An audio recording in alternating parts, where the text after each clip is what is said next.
Bonjour, c'est François Kirel de The Media Leader. Je vais vous raconter l'actu des médias de la semaine en 10 minutes chrono. C'est le retour de 100% Media Week, chaque vendredi à partir de 7h sur toutes les plateformes d'écoute. Un podcast désormais propulsé et hébergé par notre partenaire Audion. The Future of Audio Paris, c'est mardi prochain, 11 février, à l'Auditorium du Monde, près de la gare d'Austerlitz. Une matinée que j'aurai le plaisir d'animer sur le thème « Les nouvelles frontières de l'audio ». Au programme des interviews, des études, des innovations, mais aussi une plongée dans les coulisses du podcast « L'heure du monde » et également une table ronde « Comment la mesure d'audience peut accompagner la transformation du marché de l'audio » en présence notamment de représentants de l'Alliance de la radio, de l'ARCOM, de Médiamétrie, de l'ACPM et de Sébastien Ruiz qui dirige AudioM, le centre d'expertise audio de Groupe M. Il sera notre invité dans un instant.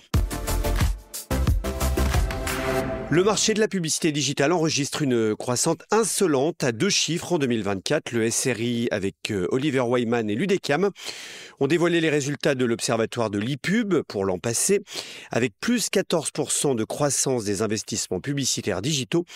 Le marché est porté par le social et la vidéo. Cette matinée était aussi l'occasion pour le SRI de lancer le baromètre SRI Top 100 annonceurs. Écoutez Corinne Mregen, la présidente du syndicat des régies Internet. Elle est au micro de Vincent Aubet. Plus 14% sur 2024. Une croissance aussi du display qui s'accélère, plus 17%, donc encore plus dynamique que le marché global. En revanche, une croissance des asymétries, donc il faut vraiment remettre les choses à leur place. La croissance du marché digital que je viens d'évoquer globalement et du display plus spécifiquement est très peu partagée. Et je crois que s'il y a un chiffre à retenir, c'est celui-là. C'est le fait que Google, Amazon et les autres acteurs du social pèsent 74% et captent 91% de la croissance du marché. C'est important pour nous de retracer vraiment les investissements, notamment des grands annonceurs. C'est pour ça que, en complémentarité de l'étude qui a été publiée par l'UDEM et Kantar Media il y a quelques jours, on lance au niveau du SRI le baromètre SRI Top 100 annonceurs qui va nous permettre de pouvoir suivre sur le digital spécifiquement la contribution des 100 premiers groupes annonceurs français dans les revenus de nos membres et effectivement pouvoir distinguer, identifier la contribution des deux typologies d'acteurs qui sont d'un côté les grands groupes annonceurs et de l'autre côté la long tail. Et ces chiffres seront partagés, disponibles et partagés courant premier semestre 2025. Plus de 15 ans après sa création, le leader du streaming musical, Spotify, est enfin rentable. Comme l'écrit Le Figaro, c'est la première fois que le groupe suédois est bénéficiaire sur un exercice complet. Une forte hausse du nombre d'abonnés, couplée à une cure d'austérité drastique et une augmentation des prix, ont permis aux géants de conjurer la malédiction. Spotify affiche un bénéfice net pour 2024 de 1,14 milliard d'euros, contre une perte de 532 millions en 2023. Spotify totalise désormais 675 millions d'utilisateurs actifs, plus qu'attendu par les analystes. De son côté, par contre, Alphabet publie des revenus décevants et trébuche en bourse. La maison mère de Google a annoncé des résultats trimestriels inférieurs aux attentes des analystes. Le titre a été immédiatement sanctionné en bourse à Wall Street. Malgré une croissance de 12% sur un an, le chiffre d'affaires du groupe s'établit à 96,5 milliards de dollars, alors que les analystes tablaient sur un peu plus.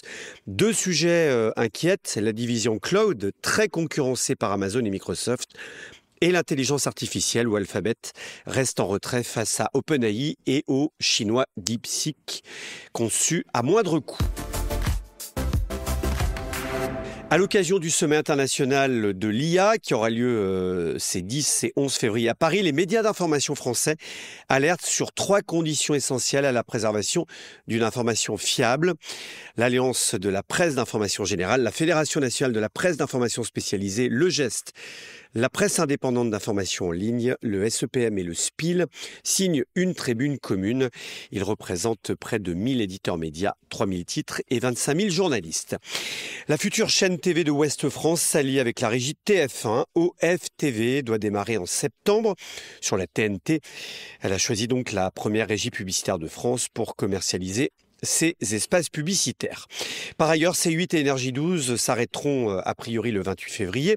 Une nouvelle audience aura lieu le 14 février devant le Conseil d'État pour examiner les derniers recours. En attendant, les deux chaînes ont publié leur programme avant leur extinction. Sur C8, des rediffusions de TPMP auront lieu pour la dernière journée. Du côté de Énergie 12, aucune communication officielle n'a été faite sur les ultimes heures de diffusion. C'est ce qu'écrit Ouest France. On connaît les audiences TV de janvier 2025. Elles ont été dévoilées cette semaine par Médiamétrie. TF1 reste bien sûr en tête, portée par une émission hommage à Dorothée. France 2 est la seule chaîne du top 5 en progression. M6 s'enlise, RMC Story reste stable malgré le big deal. C'est ce qu'écrit Pure Média. CNews ne laisse aucune chance à BFM TV. LCI est en léger repli et France Info souffre toujours avant la nouvelle numérotation qui sera plus favorable en juin. Je vous le disais dans les titres, le marché de l'audio et de la radio sera au cœur d'une nouvelle édition de The Future of Audio Paris. Ce sera ce 11 février, organisé par The Media Leader. L'occasion de vous proposer un zoom sur ce marché. Quelles sont les perspectives? Quels sont les grands enjeux? Écoutez Sébastien Ruiz, il est directeur d'Audio M chez Groupe M. Il est l'invité de la semaine. On parle beaucoup de la mutation du média et aujourd'hui, l'audio digital dans sa diversité, offre de nouvelles vertus et de nouvelles vertus qui ont un réel intérêt pour les marques. Et c'est pour ça qu'on essaye de faire en sorte que l'audio occupe une place prépondérante dans les stratégies médias des annonceurs. Quand je parle de mutation, c'est vrai qu'on peut parler de chiffres. Et moi, j'aime bien rappeler ce chiffre-là, c'est que 95% des Français consomment chaque mois un programme audio accessible à la publicité. Donc, c'est vrai qu'on a l'habitude d'entendre notamment sur l'étude Médiamétrie EAR, que le média radio subit une certaine érosion. Mais quand on intègre vraiment tous les leviers de l'audio digital en complémentarité de la radio, on se rend compte que le média audio est un média qui est très puissant et ancré dans le quotidien des Français. Et ensuite, il y a dans cette mutation-là un élément qui est important à prendre en compte dans le travail des stratégies médias des annonceurs, c'est que le mode de consommation a évolué, a changé, et on est passé historiquement d'un média radio qui est un média d'accompagnement à un média qui intègre aujourd'hui une écoute qui est beaucoup plus active. Et ça, c'est un vrai intérêt pour les marques. Et d'ailleurs, c'est pour ça qu'on a lancé Audio M. On avait deux objectifs. Le premier objectif, c'est rendre visible justement ce média dans toute cette diversité, tout ce qu'il peut apporter dans les stratégies des annonceurs. Et ensuite, on avait la volonté de le rendre accessible d'un point de vue opérationnel avec une prestation globale qui intègre à la fois l'achat média, la production de contenu, des opérations spéciales et aussi la mesure d'efficacité. Et je pense que ça a été un choix qui était le bon parce qu'on a répondu à un véritable besoin de nos clients. Quelques chiffres. Au global, les investissements audio ont progressé en 2 ans depuis le lancement d'Audio M de 42%. L'audio digital, lui, les investissements ont été multipliés par 2,5 et les investissements radio ont également progressé avec plus de 32% en 2 ans. Et donc, pour revenir à ta question, c'est vrai que l'audio digital est un complément incontournable pour la radio, pour assurer un niveau de couverture performant. Et en fait, j'ai envie de te dire que de la même façon que les radios ont retravaillé leur grille de programme en intégrant justement cette offre digitale, parce qu'aujourd'hui, les radios ne pensent plus une grille de programme pour la radio et une offre différente sur la partie audio digitale. Elles intègrent vraiment une réflexion globale autour de l'éditorial sur tous les leviers. Et nous, d'un point de vue média planning, on l'intègre aussi. Aujourd'hui, on va travailler des média planning sur la radio, mais on va travailler aussi cette complémentarité sur le podcast, sur les flux live, pour assurer des performances globales satisfaisantes et assurer ainsi l'efficacité des campagnes. Donc ça, c'est vraiment un point essentiel, cette complémentarité entre la radio et l'audio digital. Mais chez Audio M et chez Groupe M, on a aussi la volonté de mettre en avant le fait que dans cette diversification de l'audio, on est en train d'intégrer finalement un nouveau média qui est le podcast et qui lui aussi permet de répondre pleinement à des objectifs qui sont différents. On va pouvoir travailler d'autres objectifs que des objectifs de Drive to Store, Drive to Web. On va pouvoir couvrir des objectifs de pédagogie, d'image, de considération.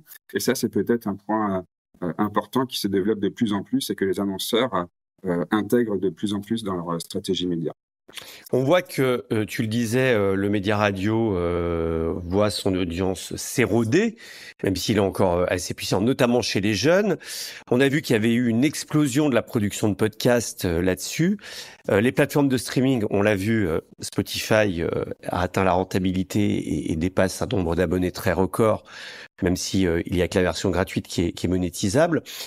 Aujourd'hui, est-ce qu'on peut dire que le marché de l'audio, il est à une croisée des chemins, où effectivement cette fragmentation, elle complexifie aussi les choix des annonceurs. C'est un enjeu qui est très important. Et c'est un de nos objectifs chez Audium, c'est de rendre lisibles les différents leviers qui existent sur le digital, faire prendre conscience aux annonceurs qu'il y a toute la partie performance, donc les données de couverture dont on dispose sur chacun de ces leviers-là, mais c'est aussi leur faire prendre conscience que chacun de ces leviers a ses vertus et ses spécificités.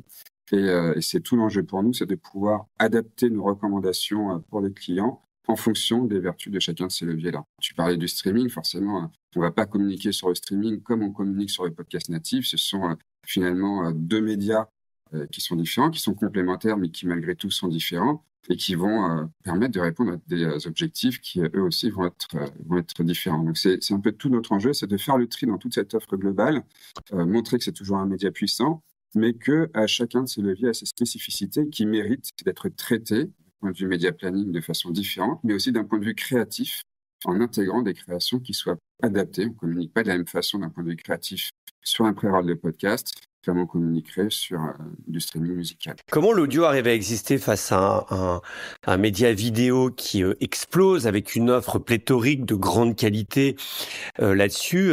Est-ce que l'audio peut continuer de se faire sa place sans rester dans cette ombre un peu historique de la vidéo? Moi, je suis convaincu que ces vertus de l'audio qu'on vient d'aborder là permettent justement aux médias audio d'exister par rapport à un format vidéo.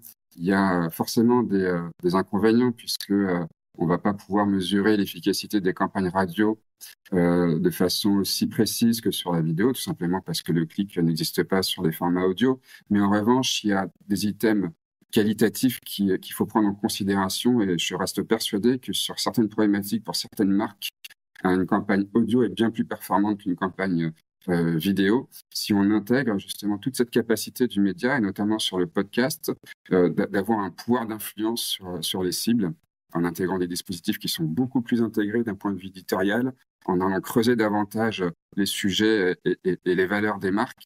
Et ça, je pense que c'est un élément qui est essentiel, qu'on a une certaine difficulté à mettre en avant, mais par expérience, quand on arrive à faire venir les annonceurs sur cette typologie de dispositifs-là, on se rend compte qu'ils reviennent parce que ça fonctionne. Voilà, rendez-vous donc ce mardi 11 février à l'Auditorium du Monde en matinée. Plus d'infos sur adwantedevents.fr. Voilà, c'est la fin de cet épisode. Merci de nous suivre chaque semaine. N'oubliez pas de vous abonner sur toutes les plateformes d'écoute pour recevoir automatiquement un nouvel épisode chaque vendredi à partir de 7h du matin. Et je remercie également notre partenaire Audion qui nous permet désormais de propulser ce podcast 100% Media Week.